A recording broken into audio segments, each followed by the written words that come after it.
Welcome to the Woman and Money Empowerment Show. My name is Yulin Lee. Today, I want to share with you the steps for how to do financial life planning for yourself. Now, if you're someone who is looking for financial success, whether it's financial independence, financial freedom, you probably know that there are things that you need to do going forward, things that you probably haven't been doing, right? So if you want different results, we need to do different things. And part of these different things are setting up routines and habits for you to become more tentative, more mindful, and more strategic with your money so that you can achieve all of those financial results.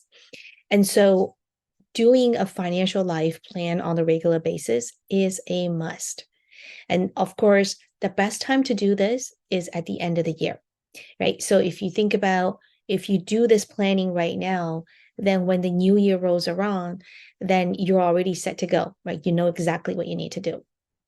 But if you really get too busy around the holidays, there's just not enough time for you to sit alone to do this planning, then I highly, highly encourage you to do this at the beginning of the year, like literally the first thing you do after the new year. All right. Okay. So, every time when I talk about money, or if I think about money, it's never really for the sake of money. Right? I mean, because when we leave the world, we can't really take the money with us, right? So why do we want more money? What is money going to do for me, right? So that's really kind of how I think about my overall financial goals and financial well-being. It's always, money in the context of my life. And so I have broken down our life into 6 different categories or 6 different areas. And so when you do your planning, it's really asking yourself the question, how is money showing up in each of these areas in my life? And then how can I do things differently to maybe give me different results going forward? All right. So I'm going to break it down in each of these areas and really kind of talk about how to think about planning for next year in that context. Okay. So the first area of our life is career. Most of us spend most of our life either working in or on our career because this is the area that we spend the most of our life, really, if you think about our days. And career choices and businesses, if you're a business owner, it is so intertwined with money. And so when you're doing the plan for next year, invite you to ask yourself a question, in the area of your career or your business, if you're a business owner, what kind of income do you want to have for next year? It's always good to have a goal so you know that next year when you get busy working, you know exactly working towards, right? So having a goal is really helpful to keep you on track and keep you stay focused. So, what's your income goal? If you're in a career like working for a company, are you looking for a higher salary, or maybe you're happy with where you are, and that's okay too. It's just making sure you're making conscious decisions about where you think you are and then where would you like to go, as opposed to just kind of coast along in our life and then 5-10 years down the road you're like, how did I get here? Right? So just bring more mindfulness and intention to our lives. If you're a business owner, then you can ask yourself, what is my income goal for next year? Do I want to grow it? How much do I want to grow it? And how can I grow it? Is it based on the current income stream, or is it going to be maybe creating new additional income sources, income streams? So those are the questions you want to ask yourself. And then, in terms of career, if you're someone who are maybe feeling stuck in your career, maybe doing things you like, but you're not really happy with the pay, because that's also very common, right? So then maybe what you need to look at is, how can I break out of that cycle? Either learning how to ask for a raise, right? And so part of that is learning to talk about money. How can you ask for more money in a more comfortable and more confident way? So maybe that's one area that needs growth, right? Not directly in increasing money, but it's actually really about growing yourself in talking about money confidently so you can ask for a higher, more raise. And then as far as business, if you're happy with where you are, great. If not, then I would also suggest that you look at your business finances. Are there holes that maybe we can plug? Are there ways to optimize how you're doing your business finance, how you're managing it so that it's more efficient, right? In terms of our income, expenses, and our net income. That's always an area where I sometimes, when I work with my clients, where I find that there's a lot of opportunities there to improve our cash flow just by being more strategic in where we're spending our money in our businesses, and also making sure we're not leaving money on the table in terms of our income.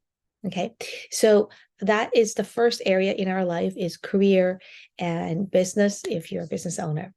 Now, the second area is financial. So this is obviously directly related to money.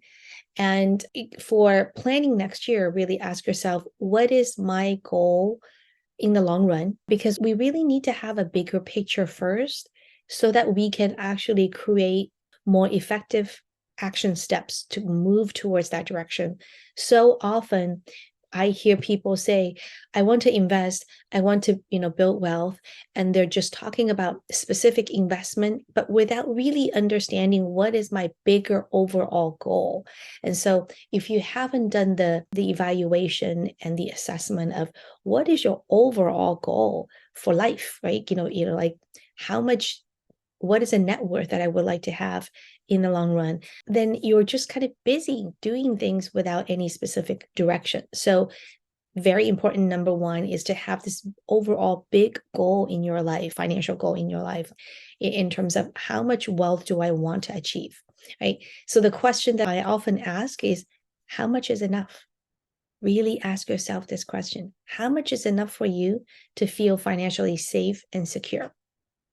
Okay, once you have that answer, then you actually know what you're working towards, right? So that's number one. And then number two, once you have the big goal, then you can kind of break it down and say, okay, what do I need to do? What would I like to have accomplished in next year, right? Because the big goal will take us a few years or maybe more than a few years to get there. But what are the baby small steps that I can take each year incrementally so that I can actually get to my ultimate goal? So ask yourself, what is that next step what is the next thing I can do next year? Right. So it could be, it really depends on your financial situation. It could be doing more investing. It could be improving or changing the way you're investing. Or it could be just as simple as saving up more money so you can put into investment. And in order to save up more money, maybe it's about having more income or managing our expenses, right? So ask specific questions that will lead you to the right actions to take. Okay.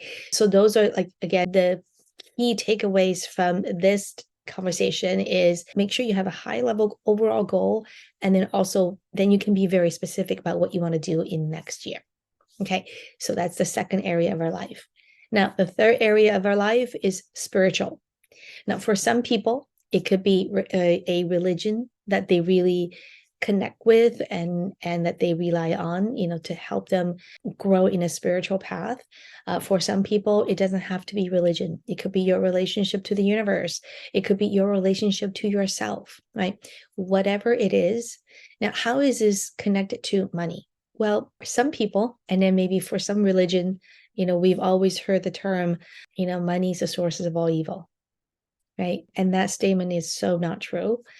But at the same time, so many people have that idea in the back of their head, and therefore it drives their behaviors around money. And at the end of the day, they actually despise money. So if you despise money, then how can you achieve financial well-being and financial, independence if you despise money, Right. So I encourage you to really explore in the spiritual world, in that aspect of your life. Are there things that you have learned or the belief system that you have acquired that's actually turning out to be what's blocking you, what's keeping you stuck? And if there is, how can we reframe maybe some of those thoughts, or maybe changing those belief systems so that in a way that actually help and support you to reach your financial goals? Okay. And then also on the flip side, we also want to keep nourishing our spiritual needs. And so maybe it's also about setting some money aside each year to go do spiritual work on yourself. For example, I went on a meditation retreat, and that was one way to get myself refueled in the spiritual way. And so, if that's something you like to do, then make sure you put that line item in your budget for next year so that you can actually make it happen. Right. So that's the connection between, spirituality and money. Is one is really exploring what is your relationship with money, and how has my spiritual belief system has impacted that, and whether it's being a positive one or a negative one. And if it's a negative one, then maybe it's time to change, to shift that into a positive one. Right. On the other side, it's really about allocating the financial resources for you to get nourished in this area and grow more. Okay. Next one is about physical. Gosh, our healthy body is the foundation for everything else. Without health, nothing else matters. Because if we're not even feeling well, then how can we do other things well, right? So this is a huge area. And also, money is one of the main factors for causing stress in people's lives. And it's not just stress, but it's a stress induced physical ailment. So this is another huge area we have to ask yourself, what are my needs for my physical well-being? And are there financial resources that's going to be required to take care of those things? And if there are, then you need to allocate the money for that. Right. So again, that goes back into your overall spending plan for the year is, what do I need to allocate for this area of my life so that I can be sure that I can maintain my physical well-being. All right. And then the next one is relationships. Humans, we are social animals, so we need relationships. We live in this world in communities, in groups, right? So we're not really lone, we're not like some of those lone animals. So relationship is very, very important. And oftentimes money also gets in the way of our relationships, especially with our family members and sometimes friends as well. So in this area, I would like to invite you to ask yourself a few questions, and which is like, if you are married or if you're in a relationship, then ask yourself, am I on the same page with my partner when it comes to money? Do we have the same value system? Do we have the same financial goals? And do we have the same habits and beliefs, right? Money is one of the number one reason for divorce. So often people get into relationships, get into marriage, not asking these questions about money. So it's actually two people coming into a relationship with very different value system, very different ideas around money. And then money is that one thing we all need. And then it becomes a source of conflict and eventually end up in a divorce. So money and relationships are very, very tied together. And so it's so important to kind of sort through all of these complications, the complicated web of the dynamics of our relationship with our spouse, or maybe our parents or our kids. Like, how much do we want to support them? How much should we support them financially? And all of these things, at the end of the day, there are not necessarily right answer or wrong answer. It's really about understanding your own value system and whether you're living your life in alignment with your value system. And so sometimes, because of the influence from another partner in my life who doesn't share the same value system, and because I feel like I have to always accommodate and adjust and compensate, and over time I just feel like I'm no longer living in alignment with my true self. And so that's when, we really need to make a change. And change could be having a heart-to-heart conversation with our partner to say, hey, look, I notice we're not on the same page. So let's explore a little bit. Let's figure out where we are not aligned. Maybe it's in our own value system. Maybe it's in our habits. Maybe we really just have two different financial goals for the long term, but we never just really verbalize it and talk it out, right?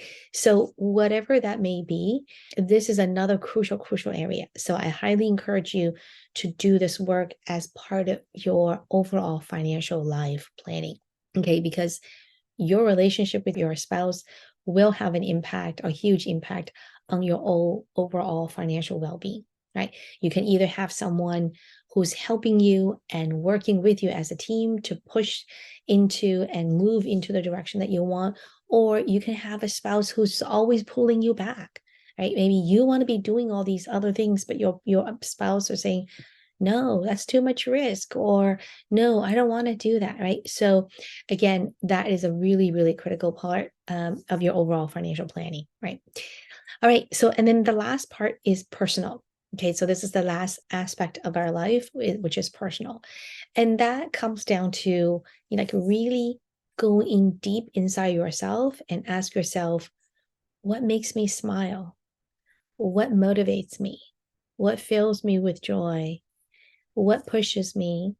What makes me feel fulfilled? And be intentional, allocating time, space, and money to nourish yourself, to do those things that fills you, to do those things that just makes you happy. I love to travel. So travel is a big budget item for us, but you may have a different area where you are super passionate about. So make sure not only you allocate the time for it, but also allocating the financial resources for it. That goes back again into your overall spending plan, is to account for those things. Because otherwise it feels like you're on a never-ending treadmill, right? And oftentimes we tell ourselves that, oh, I will do this thing that I love when I have more money, right? But that's a myth. Like, when I will do this when I have more money is such a myth, because when you have more money, you probably won't do it because you moved on to something else. And in the present moment, you're never really happy. You're never really achieving or living the life that you want. It's always waiting for another condition to be true for you to enjoy certain things. So, it's really breaking that down and say, okay, if I can't have that thing 100% right now, what are some of the other things I can have? Maybe it's a small fraction of it that I can put into my budget, or maybe it's in a different way. Make sure I'm getting enough personal nourishment as you move through life. All right. So I hope that is helpful. And again, when we're thinking about money, talking about financial well-being, talking about building wealth, always remember that we're not doing it for the sake of money itself. We're really doing it so that we can have more choices, more freedom in our own life.